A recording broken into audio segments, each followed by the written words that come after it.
들어가면서요, 하나님의 계획이 이루어지기까지 우리가 순간을 살아가면서도 순간이 아닌 하나님의 계획 속에 이렇게 살아간다고 하는 것을 사람이기 때문에 이렇게 우리의 마음속에 생각하고 살아갔으면 좋겠다. 우리가 이렇게 먼 일정을 이렇게 계획을 가지고 살아간다고 하면은 우리는 감정에 우리의 마음을 의지하고 사는 게 좋겠어요? 성경에 있는 많은 하나님의 약속을 의지하는 게 좋겠어요? 여기는 이제 약속을 의지하는 그런 삶을 살라고 우리에게 부탁을 합니다. 살아가면서 하나님을 철저하게 이렇게 신뢰하고 살아가는 사람들에게도 종종 어려움이 있을까요, 없을까요?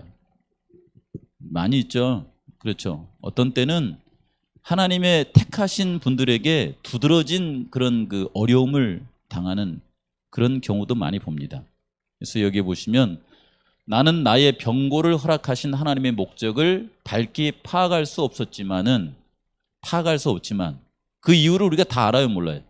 다 모르죠. 예. 그럼에도 불구하고 하나님을 신뢰하십니까? 예.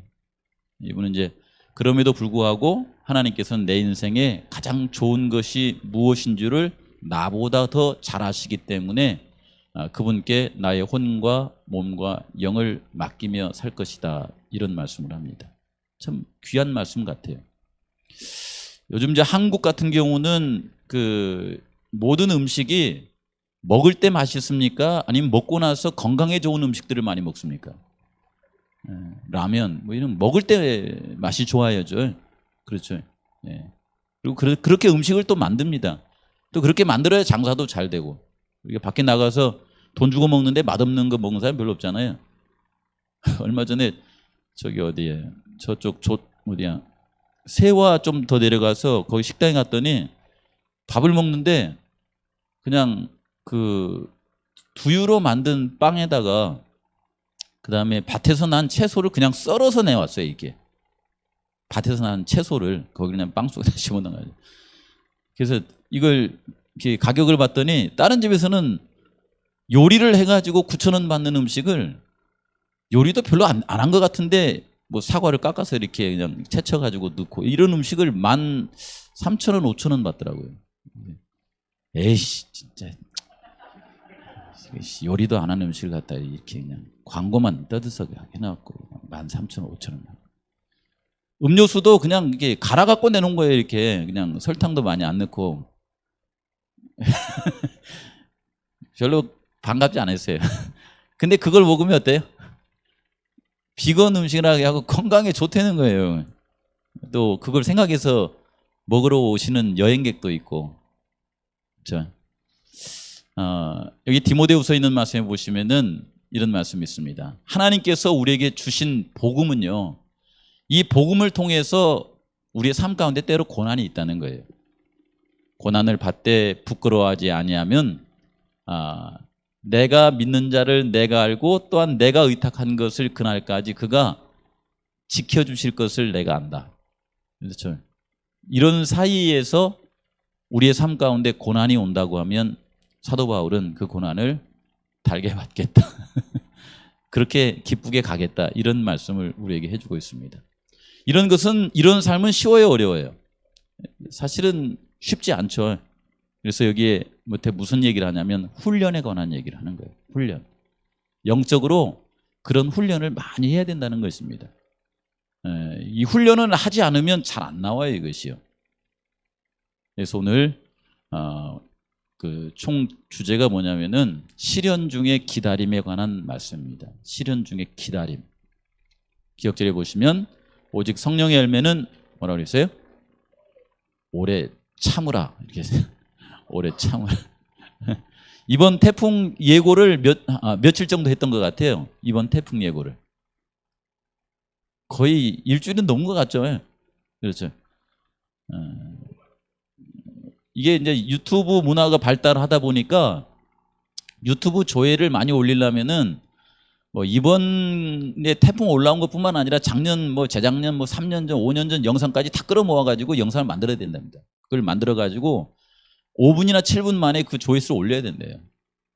뭐 그러더라고요. 그래서 이 유튜브에 나온 정보가 실제 정보가 아니라 과거의 정보나 과장된 정보가 이렇게 많다고들 하더라고요. 근데 그런 유튜브를 많이 보는 시대에 뉴스 매체들도 실제 상황보다 더 이렇게 뭔가 좀 이렇게 포장을 하지 않으면 뉴스를 잘 안 본대요, 이게.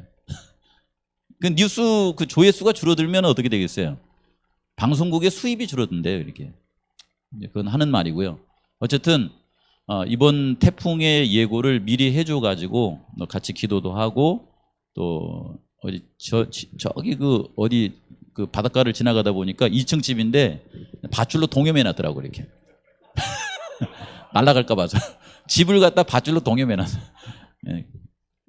동여매 놓은 덕분인지 모르지만 날아가질 않았어요. 예. 그래서 태풍으로 인해서 큰 피해가 없어서 참 감사했고요. 그러면서 이제 오늘 그 교과 서두에 보시면 마시멜로 얘기하잖아요.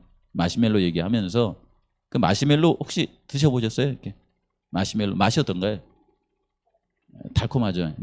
이렇게 달콤한 것을 어린아이가 너 이거 하루 안 먹고 하루를 참으면 그 다음날 내가 2개를 줄 테니까 오늘은 이 마시멜로를 먹지 마라. 그러면은 참는 아이도 있고 참지 못하고 먹는 아이들도 있겠죠. 그렇죠. 예. 네가 만약 이틀을 참으면은 하루를 참으면 2배를 주지만은 이틀을 참으면은 6개를 주겠다. 그러니까 이틀을 참으면 6개를 먹는 거잖아요. 그러면 참을 수 있을까요? 이 복리로 늘어나는 거예요. 예. 그렇죠. 근데 아이들 가운데 이것을 머릿속으로 계산하고 참는 사람이 있고 이걸 계산도 하지 않고 또 이렇게 성급해가지고 그냥 먹어버리는 아이들이 있더래요. 근데 그런 아이들을 그들의 이제 그 다음 삶을 이렇게 추적해가지고 이 조사를 해보니까 이 계산을 해서 참을 줄 아는 아이들은 대개 보니까 그래도 꽤 잘된 인생을 살더래요. 근데 그냥 그 앞에 있는 것만 생각하고 조급해가지고 참지 못하고 먹는 아이들은 인생을 그렇게 살더라는 것입니다. 그래서 그런 사람들은 그냥 이렇게 쾌락을 이렇게 뭐 이렇게 눈앞의 것을 이렇게 하다 보니까 삶이 이렇게 풍성한 그런 삶을 살지 못하더래요. 그게 오늘 교과의 서두 얘기입니다. 인내하는 삶, 인내하는 믿음, 그렇죠? 이런 삶이 우리에게 축복을 주는데 이번 한 기 동안의 교과를 이렇게 다 이렇게 제목을 통해서 쭉 연상을 해보니까 별로 마음에 안 들더라고요. 결국 뭐 하라는 거예요? 아이고 누가 뭐 이게 뭐라고 해도 참고 뭐 이렇게 고통도 견디고 하나님 바라보고 정말 그런 얘기잖아요. 그렇죠? 근데 아니 내가 하나님을 믿어가지고 축복을 좀 받고 싶어서 왔는데 맨날 그냥 믿음이라고 하는 그 이유 때문에 그냥 욕도 얻어먹어야 되고 참아야 되고 또 눌러야 되고 맨날 이렇게 살아야 됩니까 하나님? 이렇게 생각하니까 왠지 서글프더라고요. 우리 성도님들은 그런 생각 안 했어요? 사랑의 하나님이 먼저 그 고난의 길을 걸으시고 난 다음에 우리한테 말씀하시긴 너도 이 고난의 길을 나처럼 걸어와라 이렇게 말씀하시는데 솔직히 생각이 없으면은 그냥 좀 이게 좀 차고 싶은 그런 생각이 좀 들더라고요.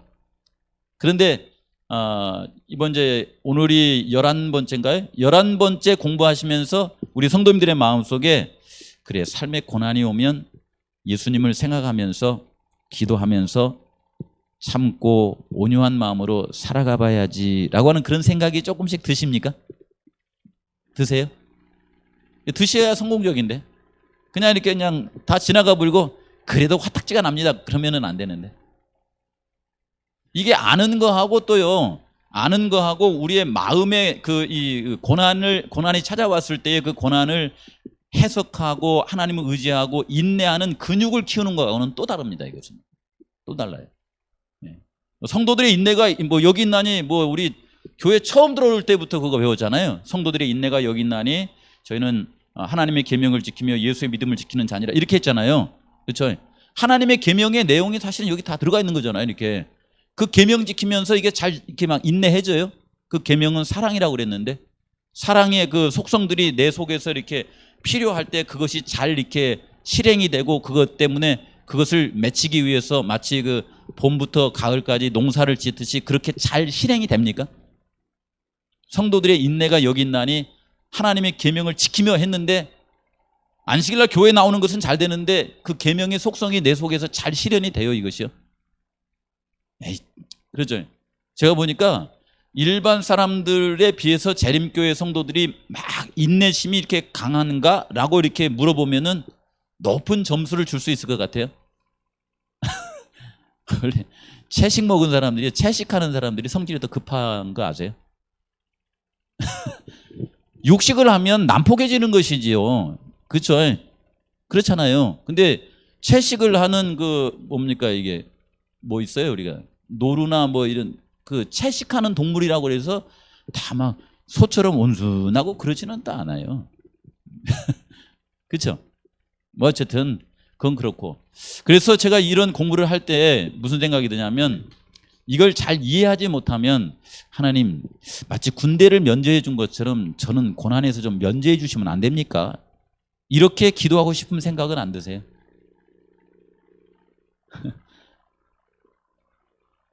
안 해줄 것 같아요? 면제하면 저기 공무원은 못해요. 그래서 하나님께서 이 길을 꼭 걸어가야 된다고 하면 하나님은 뜻이 있을 거 아니에요. 그렇죠? 이 길을, 고난의 길을 꼭 걸어가야 된다고 하면 하나님이 계획 없이 그냥 고생만 시키는 건 아닐 거 아닙니까? 그건 한번 생각을 해보고 지나가야 되잖아요. 그래서 여기에 있는 말씀을 그냥 싹 지나가는 거예요. 하나님의 꿈이 뭘까 하니까 나중에 새 예루살렘 성이 이제 이 땅에 내려올 때에 그 새 예루살렘 성의 그 성문은 누구의 이름이 기록되어 있다고 그래요? 성문. 문에는 12지파의 이름이 기록되어 있대요. 그 다음에 그 성의 기초석은 누구의 이름, 석엔 누구의 이름이 기록되어 있다고 그래요? 기초석. 12사도의 이름이 기록되어 있다고 그래요. 근데 거기가 다 뭘로 되어 있냐면은 이런 보석으로 되어 있답니다. 예. 그렇죠? 그래서 이 보석으로 된 성문과 그 다음에 기초석은 누구를 상징하냐면은 구약 시대의 하나님의 백성들과 신약 시대의 하나님의 백성들을 말하는 거예요. 그러니까 하나님은 꿈을 꾸시되 정말 우리 성도님들께서 나중에 이제 구원받아 하늘나라에 가실 때에 이게 이런 보석을 가지고 말하려고 하는 것이 아니라 우리 성도님들의 그 품성이 어디에까지 통하는 사람을 만들고 싶은 거예요? 성경책에는 잘 이렇게 묘사되지는 않았지만은 하나님께서는 이 땅에서는 성도들을 이 세상에서 하나님의 대사로 이렇게 쓰시기를 원하시지만은 이제 예수님이 재림하시고 이제 신천지가 이렇게 만들어졌을 때에 그때에는 하나님의 마음을 이렇게 다른 우주에 있는 거민들에게 이렇게 증거하고 다닐 수 있는 우주의 대사로 만들기를 원해요. 우주의 대사로. 그러려면 이 땅에 살아가시면서 누구의 마음을 아주 잘 경험을 하고 알아야 돼요? 하나님의 마음을 잘 경험하고 아셔야 되잖아요. 그러니까 하나님의 꿈은 뭐냐면은 이 땅에 살아가면서 70, 80인생 살아가는 나의 하잘것없는 인생에다 포커스가 맞춰진 것이 아니라 그분의 계획은 영혼에 맞춰져 있어요. 영혼을 살아가시는데 구원받아 하늘에 가신 우리 성도님들이 영원토록 빛나는 인생을, 빛나는 삶을 살게 하시기 위한 그분의 꿈이 있기 때문에 이 땅에 살아가시면서 이 땅에서 여러 이렇게 상황 속에서 일어나는 그 삶은 그런 품성을 단련할 수 있는 하나의 훈련장과 같은 거예요. 그렇죠? 각기 다른 그런 형편 속에서 이제 살아가잖아요. 그래서 하나님의 꿈이 큽니까 안 큽니까? 엄청 크죠. 크기 때문에 이것을 우리가 이해하면 이 길을 따라가지, 그러면은 아유 하나님 저는 좀 제외해 주시면 안 됩니까? 막 그 말이 막 절로 나오죠. 이렇게 저는 좀 빼주십시오야. 저도 그래요. 이해 못하는 고난이 많잖아요, 사실은. 그렇죠? 오늘 말씀 보겠습니다. 일요일 소재는 제목이 뭐냐면 인내의 하나님. 인내와 온유. 지난 그 교과에서는 이제 온유에 대해서 잠깐 생각했잖아요. 온유가 뭐라고 그래요? 온유. 여기 보시면 피해를 볼 때 성내지 않고 인내로서 견디는 것이 온유한 마음이라고 이렇게 하지 않습니까? 근데 이게 상태에 대해서 설명한다고 하면 인내는 뭐냐면 여기에다가 시간을 더하는 거예요. 누군가 나에게 피해를 주고 막 나를 이렇게 힘들게 할 때에 그 상황에서 내가 그것을 견디는데 그냥 그 순간만 견디는 것이 아니라 어떻게 하는 거예요? 이게 열매가 이루어질 때까지 기다리는 거예요. 오래 참는 거예요. 이게 인내, 오래 참는 거죠. 그래서 이 인내라고 하는 말의 뜻을 뭐라고 하냐면 노하기를 뭐 한다고 했어요? 더디한다고 그래요. 더디, 천천히 하는 거예요. 이렇게 오랫동안 참으시는 하나님의 성품을 말하는 것이 인내예요. 인내. 쉽지 않죠. 저도 쉽지 않아요. 저도 성격이 급하잖아요. 이렇게 성도님 딱 보면 알잖아요. 로마서 15장에 있는 말씀에 보시면은 무엇이든지 전에 기록된 바는 우리의 교훈을 위하여 기록된 것이니 우리로 하여금 뭐로요? 인내로 또는 성경의 위로로 뭘 가지게 하는 거예요? 소망을 가지게 하는 거예요. 인내를 통하여서 뭔가 이렇게 마음속에 가지는 소망이 있는 거예요. 소망을 가지게 하시기 위해서 하나님께서는 우리에게 인내를 필요로 하신다라고 이렇게 말씀하시고 시편 37편에는 그래서 뭐라고 했냐면 여호와 앞에 잠잠하고 뭐하라 그래요? 요 시편 37편이 아주 사람 속 터지게 만드는 시편입니다. 이것이요. 우리 성도님들이 그냥 이렇게 읽고 지나가면 안 돼. 이게 조금 이따 제가 성경을 가르쳐 드릴게요. 이게 속 터지게 하는 성경절이거든요. 이것이요. 그래서 이게 참고 기다리라는 말이 무슨 말이냐면은 많은 고통을 감수하고 떨며 전율하고 몸부림치며 괴로워하고 상처를 품고 슬픔에 잠기고 이런 뜻들이 이렇게 표현하는 것인데 이런 뜻이 우리의 삶 가운데 이런 상황에서 저런 과정을 통해서 인내하는 그런 삶 그러면은 누가 생각이 나냐면 제가 여기 써놨죠. 모세의 인내 그다음에 하나님의 인내를 이렇게 표현해 놨잖아요. 여러분 인내라고 하는 것은 그냥 하는 것이 아니라 그 인내 속으로 들어가면 사람 속 터집니다. 그냥 마음이 괴로워요. 이렇게 슬픔이 있고 이런 거예요. 이건 제가 가만히 봤을 때는 사랑 없이 인내를 견디라고 하면은 사람 그냥 엄청 힘듭니다. 이게 하나님께서는 그분의 이제 그 뜻을 이루어가는 시간이 있다고 그래요. 그 시간이 이루어지기까지 기다리는 거예요. 여기 이제 그 교과에 나와 있는 요 찬미가 있죠. 주님의 시간에 그의 뜻 이루어지리 기다려 하루하루 살 동안 주님 인도하시니 주 뜻 이룰 때까지 뭐예요? 기다려 또 기다려 그때가 언제예요? 하나님의 뜻이 이루어질 때까지 그때를 그의 뜻 이루어지리 어떻게 해요? 계속 기다려 주의 뜻 이루어질 때에 우리들의 모든 것 그때야 뭐 하는 거예요? 아름답게 꽃이 핀대 그때야 아름답게 열매가 맺는데 그 과정은 계속해서 인내하는 기다리고 요 참이 있죠. 여러분 우리가 살아가시면서 하나님의 뜻이 우리의 삶을 통해서 그때 이루어집니까? 아니면 그때에 이루어집니까? 하나님의 때에 이루어진다는 거 우리는 잘 알고 있잖아요. 그렇죠? 그래서 이제 그 다음 시간이 뭐냐면 하나님의 시간이에요. 월요일 소지에 있는 말씀. 주님의 시간에. 그렇죠. 예수님도 그분께서 이 땅에 오실 때에 다니엘서 9장에 있는 그분이 이 땅에 오실 때에 오셨고 침례 받으실 때에 받으셨고 십자가에 죽으실 때에 죽으셨습니까? 그렇습니까? 하나님은 그분의 때를 통하여서 일하신다는 거예요. 특별히 요한복음을 읽어가시다 보시면은 예수님께서 하나님의 때가 되기 전에는 자신의 죽음도 허락하지 않습니다, 여러분. 그 때가 되었을 때는 피하지도 않아요. 그렇죠. 하나님의 때. 다니엘서 9장에 있는 말씀에 보시면 일은 70일에 관한 예언이 있고 그 다음에 7일에와 62일에가 지나고 난 다음에야 기름 부음 받은 자가 나타나고 그 다음에 그 마지막 남은 한 일의 절반에 이분이 돌아가신다고 하는 때에 관한 말씀이 나오잖아요. 이 말씀은 교회 다니시면 다 아셔야 돼요. 근데 이렇게 정확한 말씀인데 우리 그 전체 기독교회에서요 요 말씀 있는 대로 이해하신 교단도 그렇게 많지 않습니다. 재밌어요 그게. 이렇게 정확한 예언인데 이걸 정확하게 이해한 교단이 또 많지 않아요. 여기 뒤에 있는 그 마지막 한 일회가 예수님께서 침례를 받으시고 십자가에 달려 돌아가시고 유대인들에게 정해진 기간이 끝나고 복음이 세계적으로 전해지는 그 예언인데, 다른 교회에서는 이상하게 이것을 마지막 7년 환란에다가 이렇게 띄어가지고 맞춰서 해석을 해요. 근데 여기 보시면은 2300주일에 대한 예언이 이렇게 있으면서 여기 70주일에 대한 예언이 여기 나오잖아요. 때가 있어요. 뿐만 아니라 여기 보시면 한때, 두때, 반때가 있고, 그 다음에 여기 1844년 이제 마지막 시대 때가 있고, 요 시간이 이제 여기는 정해진 게 아니에요. 언제 오실지 몰라요. 그분께서만 아셔요. 그분의 때에 오실 거죠. 이렇게 하나님께서는 때를 통하여서 일하시는데, 때를 기다리는 그 기다림이 우리에게 주는 유익이 뭔가에 대해서 이제 교과에 나왔더라고요.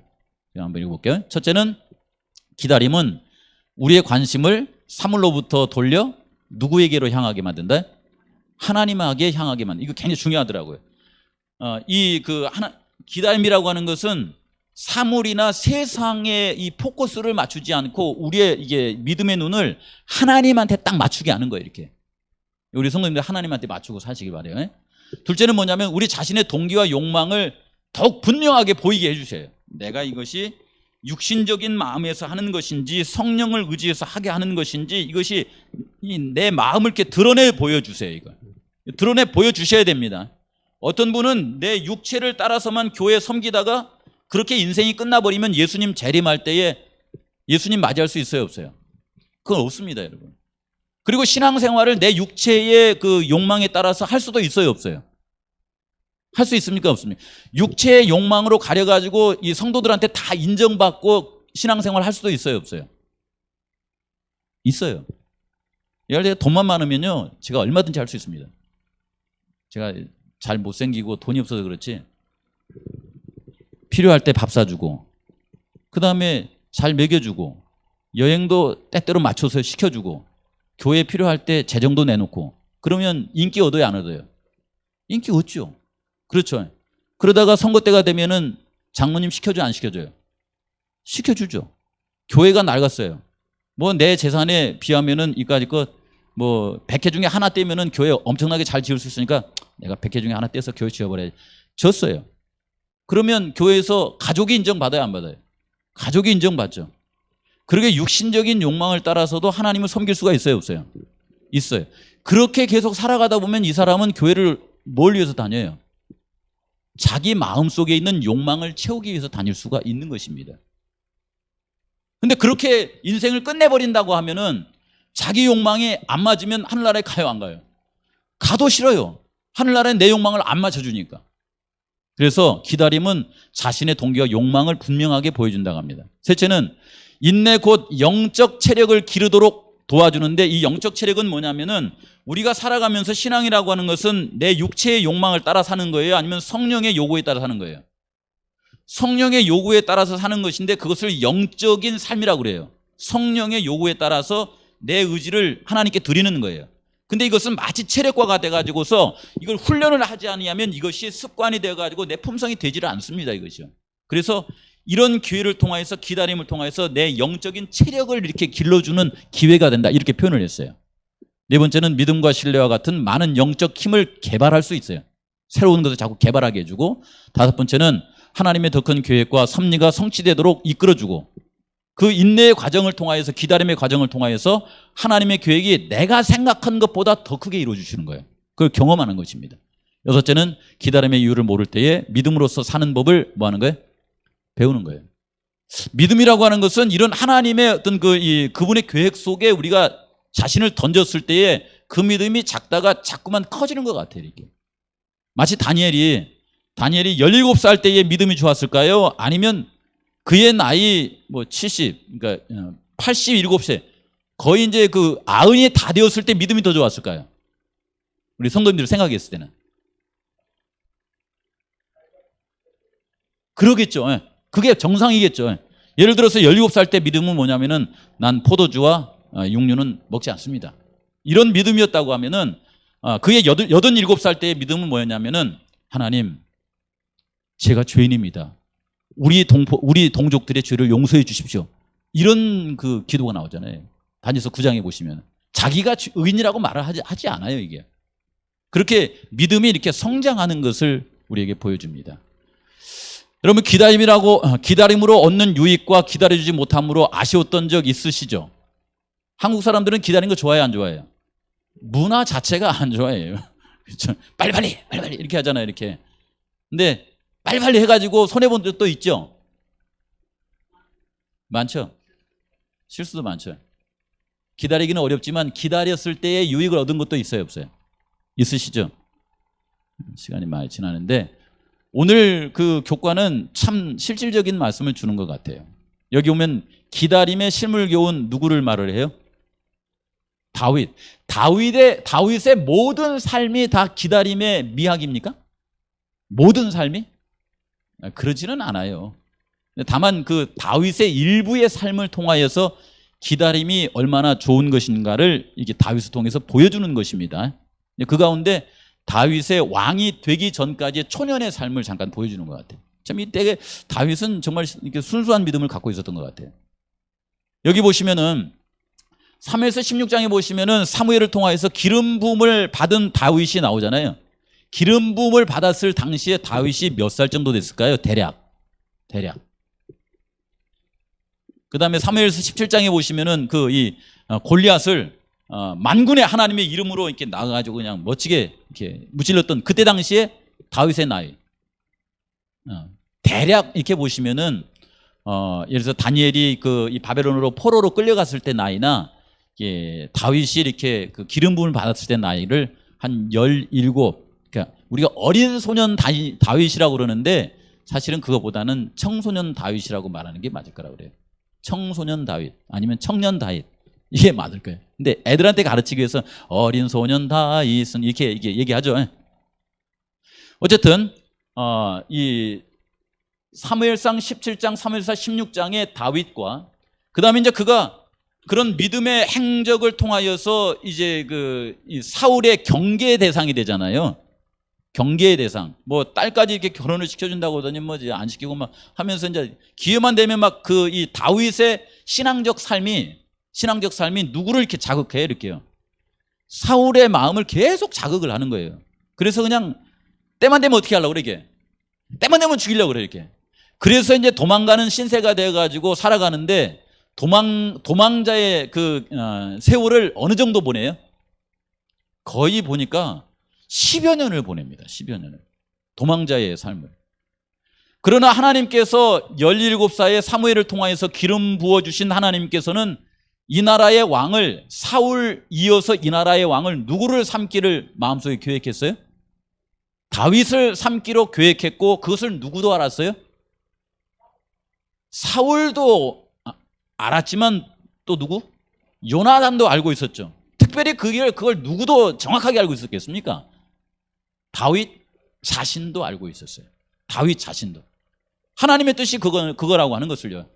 그리고 그 앞에 이렇게 벌어지는 상황을 보니까 이러이러한 상황 같으면은 다윗이 만약에 하나님께 모든 걸 전적으로 이렇게 맡기지 않았으면은 하나님 앞질러서 이렇게 하고 싶은 그런 상황도 나와야 안 나와요? 나오죠. 그렇죠.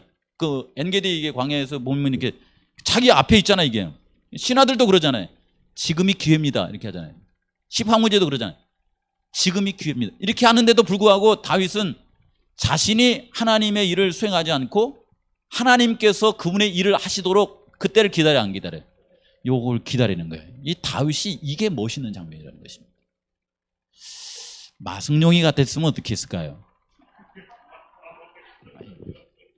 막 이렇게 이게 막 올라갔다 내가 하나님이 주신 기회다 이렇게 했을 거 아닙니까? 그리고 그런 일이 벌였겠죠.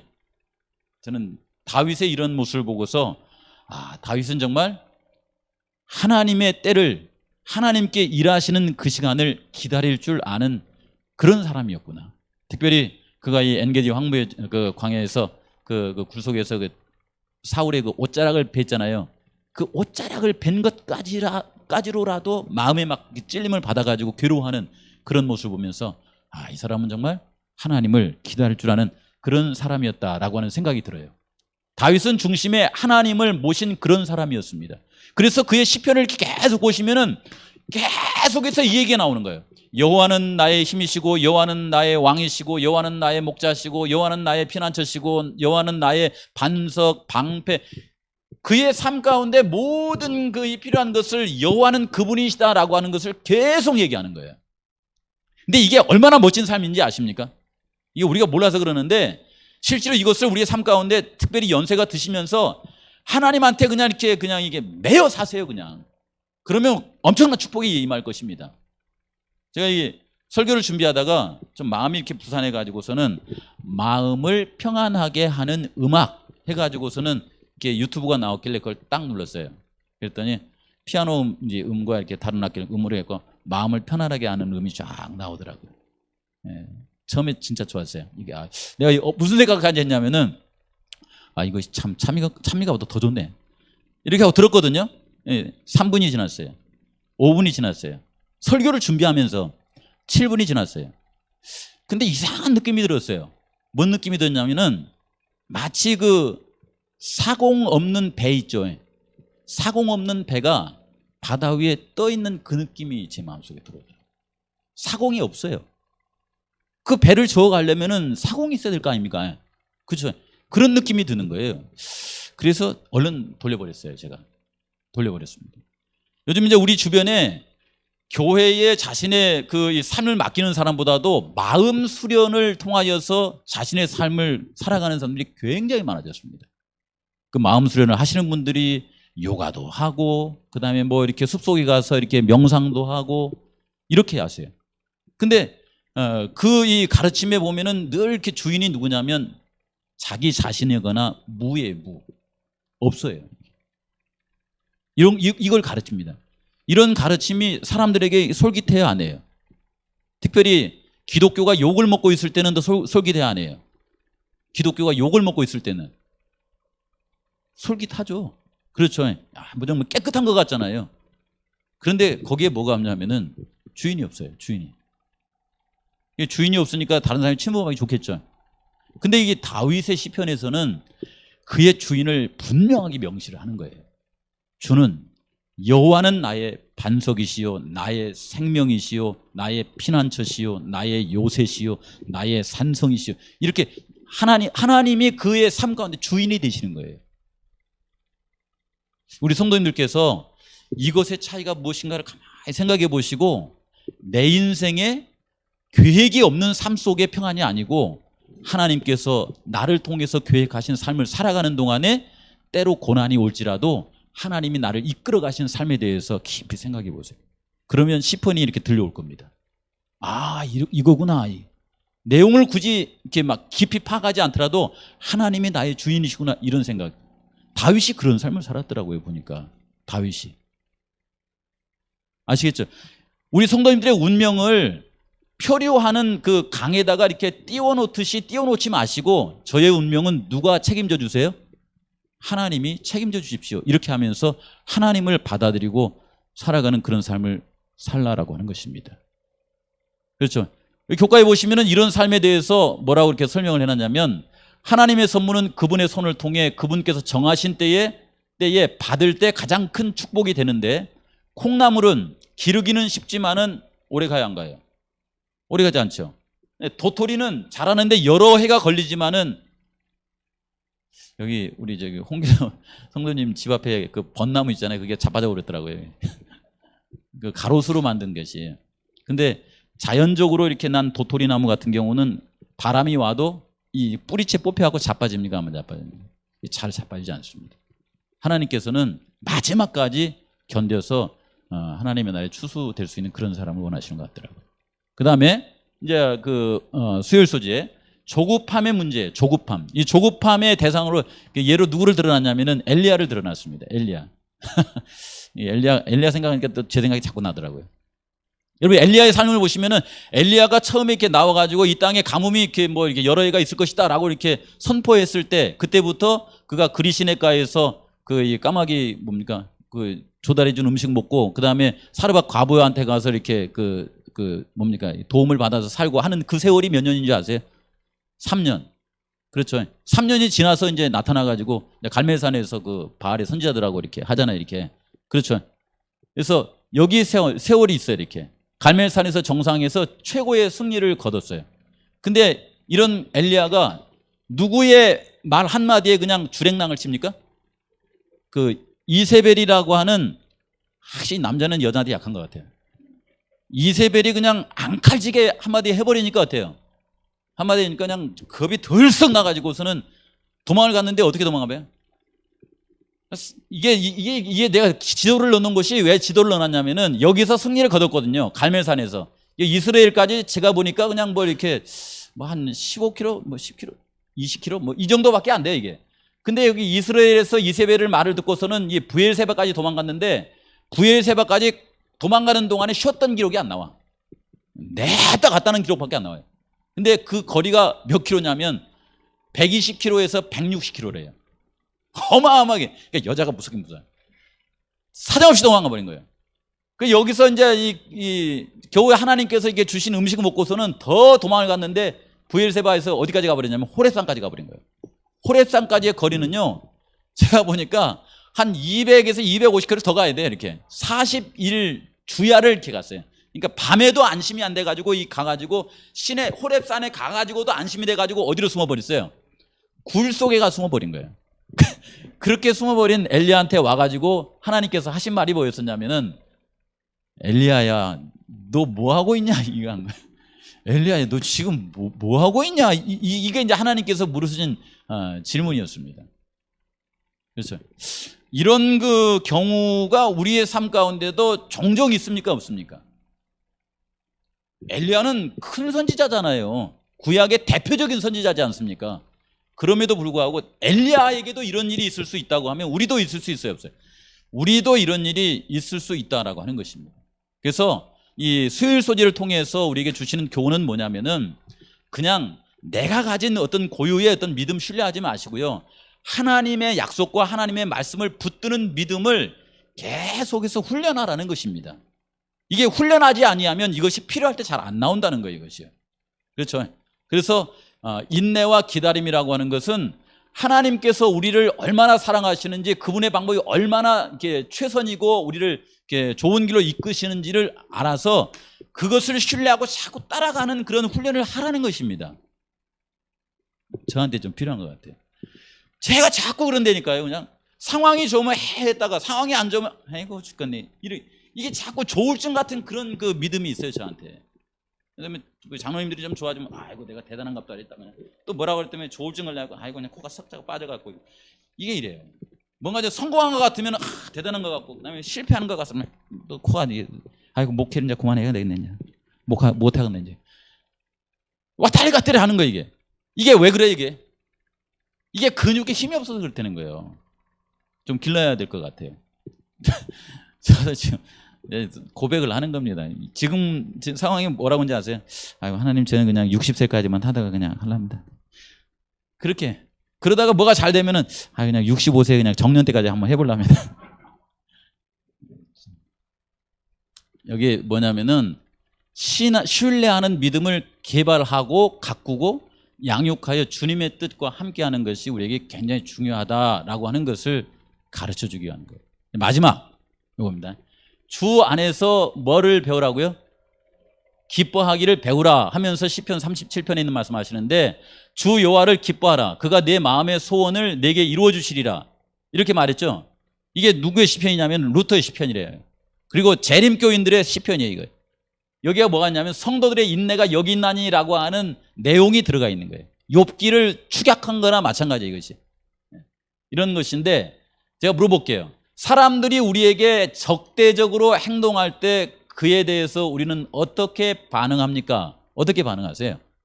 사람들이 나에게 대해서 적대적으로 반응을 해요. 어떻게 반응하고 사세요? 한번 말씀해 보세요.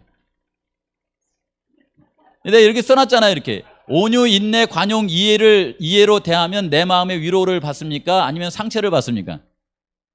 이런 상황에 누가 나를 적대적으로 할 때에 그럴 수 있어, 내가 참아줄게, 기다릴게, 이해해, 이렇게 받으면 내 속이 부하가 나요? 아니면 좋구나, 이런 생각이 들어요? 화딱지가 나지 마, 이렇게. 그렇죠. 예. 그 다음에 반대로 우리의 마음속에 여기 이제 요거 반대예요. 적대감이나 원망이나 미움이나 시기 해가지고서는 저기 그냥 바다에 그 파도 친 데 가고서 그냥 파다가 쫙 올라오면 에라 이놈아 하고서는 이게 마음에 있는 걸 이렇게 이게 표출하면 어때요? 시원합니까? 시원해.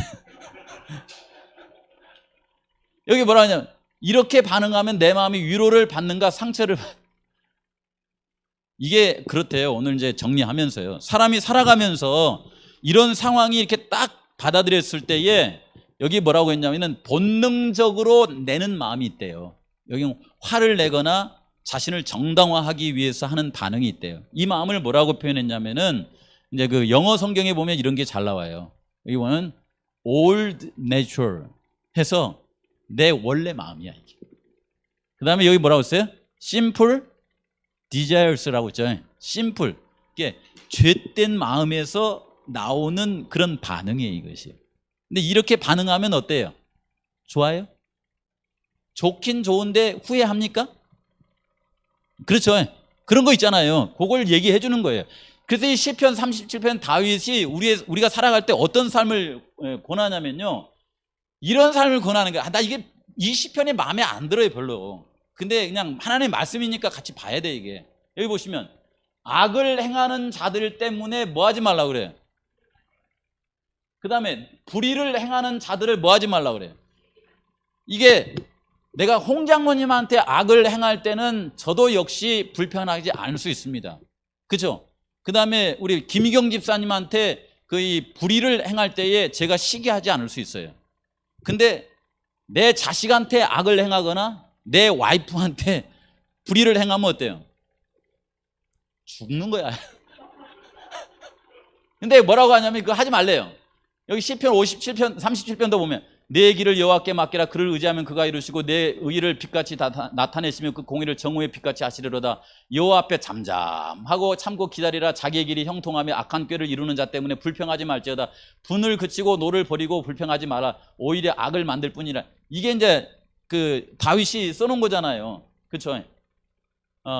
이 시편 37편에 그렇게 하면서 뭐라고 하냐면 여호와를 기뻐하라. 내 마음의 소원을 분명히 이루시리라 이렇게 말하지 않습니까? 근데 시편 37편은 그래도 조금만큼 우리의 마음을 만족시켜줘요. 뭐라고 하냐면 나에게 악한 행위를 하는 그 사람은 뭘 받을 거라고 그래요? 결국은 끊어지고 없어지고 벌 받을 거라고 그래요. 그러니까 위로가 돼. 그렇죠? 근데 나에게 악을 행하는 사람이 내 자식이면 어떻게 할 거야? 네? 나에게 악을 행하는 사람이 나를 사랑하는 사람이면 어떻게 하랍니까 이게? 예수님을 은30냥에 판 사람이 누구였어요? 유다였잖아요. 유다 어떻게 할 거예요 이게? 어떻게 할 거예요 이게?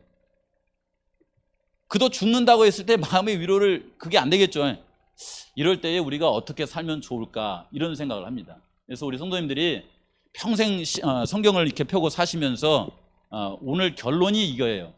자기의 육체를 위하여 심는 사람은 육체로부터 썩어질 것을 구하는데 그 육체가 뭐냐면은 여기 아까 제가 말씀드렸던 sinful nature, 본능이에요. 본능대로 살지 말래요. 본능대로 살면은 후회한다는 것이에요. 본능대로 살면은 사망을 열매로 걷는다고 이렇게 말합니다. 그러나 살아가시면서 성령이 우리의 마음속에 뭐 한다고 그래 이렇게 해요. 성령이 여기 이 표현을 써놨다고 강혜인 집사님 영문화 했어요. 여기 those who live to please the Spirit이라고 한 말이 무슨 뜻입니까 이게?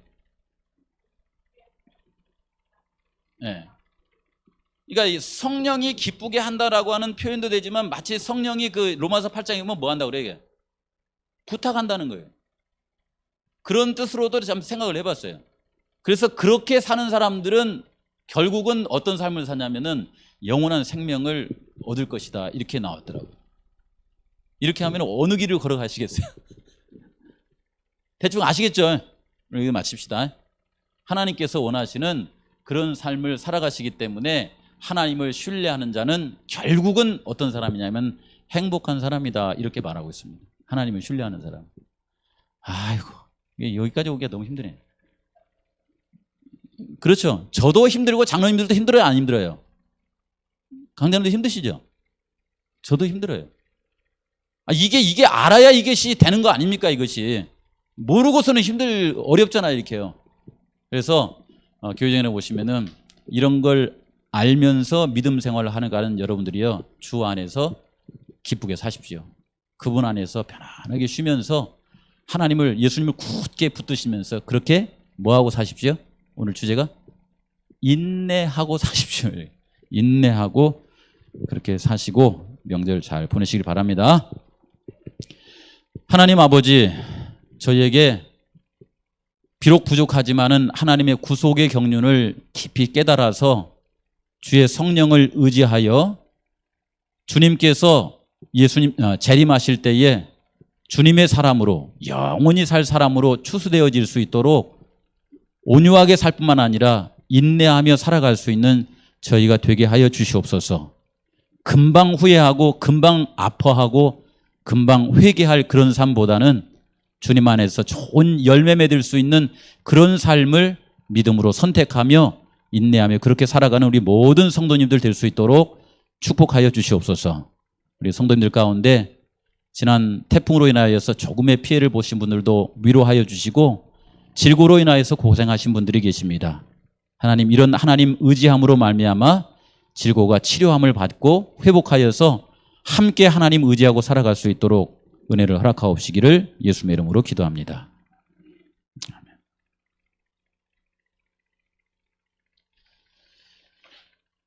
제가